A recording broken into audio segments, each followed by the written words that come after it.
Hello aspirant, चलो आज देखेंगे वेस्ट बंगाल एसएससी का जो प्रीवियस ईयर क्वेश्चन है उसमें क्या क्या क्वेश्चन आया है उसको डिस्कस करेंगे। और चूंकि लास्ट वीडियो में बताए थे कि टोटल 4 सेक्शन रहेगा और चारों सेक्शन से 15-15 क्वेश्चन करके आएगा, तो आज फर्स्ट सेक्शन हम लोग डिस्कस करेंगे जनरल नॉलेज का, जिसमें 15 क्वेश्चन होगा। चलिए आगे बढ़ते हैं। पहला ही क्वेश्चन कंप्यूटर से है। तो पहला क्वेश्चन में बोला है कि जेपीईजी का फुल फॉर्म क्या है, तो इसका आंसर हो जाएगा option C, joint photographic expert group.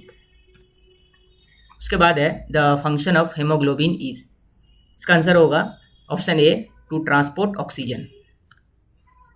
उसके बाद क्वेश्चन बोल रहा है Ramsar site is connected with, Ramsar site जो है वो वेटलैंड से कनेक्टेड है, और ये रामसार जो जगह है ये ईरान में एक जगह है जहाँ पे वेटलैंड कॉन्फ्रेंस हुआ था, इसीलिए रामसार साइट जो रिलेटेड है वेटलैंड से। उसके बाद बोल रहा है deficiency of vitamin a result in, deficiency हो जाने से विटामिन ए का नाइट ब्लाइंडनेस हो जाता है। उसके बाद अगर विटामिन सी का डिफिशेंसी हो जाए तो स्कर्वी हो जाता है, और विटामिन डी का डिफिशेंसी हो जाए अगर तो रिकेट्स नामी डिजीज़ हो जाती है। उसके बाद नेक्स्ट क्वेश्चन है number of bones present in the human, यहाँ पे ह्यूमन वर्ड लिखा है तो यहाँ पे ऑप्शन बी होगा 206 बोन, लेकिन कभी कभी यहाँ ह्यूमन नहीं लिख के यहाँ पे चाइल्ड लिखा रहेगा। चाइल्ड में कितना बोन होता है, तो चाइल्ड में हमारा 300 बोन होता है, तो हमारा आंसर जब चाइल्ड पूछेगा तो 300 होगा। उसके बाद पूछ रहा है Mount Everest is located in, Mount Everest Nepal में लोकेटेड है। उसके बाद पूछ रहा है Earth Day is celebrated on, Earth Day 22 अप्रैल को सेलिब्रेट किया जाता है।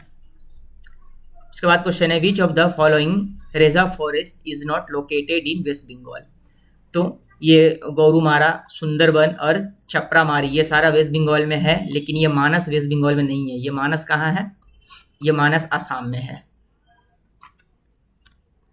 उसके बाद बोल रहा है कि झूम इज, तो झूम is a type of cultivation जो हिली रीजन में देखने को मिलता है, और इसी झूम कल्टीवेशन को हम लोग क्या बोलते हैं, और एक नाम से स्लैश एंड बर्न एग्रीकल्चर के नाम से भी जाना जाता है। उसके बाद नेक्स्ट क्वेश्चन है द ह्यूमन सेल कंटेन्स, तो ह्यूमन सेल में टोटल 46 क्रोमोसोम होता है, जिसमें से 44 क्रोमोसोम होता है उसको हम लोग ऑटोसोम बोलते हैं, और 2 क्रोमोसोम होता है उसको सेक्स क्रोमोसोम बोलते हैं, और ये 2 सेक्स क्रोमोसोम एक्स और वाई होता है। उसके बाद बोल रहा है Ellora caves are located in the state of, Ellora cave है ये महाराष्ट्र में है, और एक बहुत ही फेमस केव है एलिफेंटा केव, ये भी पूछता है कि एलिफेंटा केव कौन सा स्टेट में है, तो ये भी तुम्हारा महाराष्ट्र में हो जाएगा, एलिफेंटा केव भी, दोनों याद रखेंगे। उसके बाद बोला है क्वेश्चन में अल्फ्रेड नोबेल इन्वेंटेड, तो अल्फ्रेड नोबेल जो थे वो डायनामाइट को इन्वेंट किए थे। उसके बाद एक्सरे का ये पूछता है कि एक्सरे को कौन इन्वेंट किया था, तो इसका रोएंटजेन हो जाएगा। उसके बाद क्वेश्चन पूछा है कि Victoria Falls is located in, तो विक्टोरिया फॉल्स साउथ अफ्रीका में देखने को मिलता है, और ये कौन सा रिवर पे है, जम्बेजी रिवर पे है। उसके बाद 14 नंबर क्वेश्चन में बोल रहा है the gas present in the highest proportion in the air is, तो हम लोग जानते हैं कि एटमॉस्फेयर में सबसे ज़्यादा नाइट्रोजन गैस ही पाया जाता है, तकरीबन 78% होता है। उसके बाद फिर ऑक्सीजन होता है, उसके बाद कार्बन डाइऑक्साइड, और सबसे कम हाइड्रोजन होता है। और ये जीके का आज का लास्ट क्वेश्चन है, 15वां क्वेश्चन, सीएनजी स्टैंड फॉर, तो सीएनजी का फुल फॉर्म पूछा है क्या होगा, तो कंप्रेस्ड नेचुरल गैस, ये सीएनजी का फुल फॉर्म होगा। ये 15 क्वेश्चन था जो जीके में लास्ट ईयर जब 2017 में पेपर हुआ था उस टाइम पे ये इस तरह का क्वेश्चन पूछा गया था।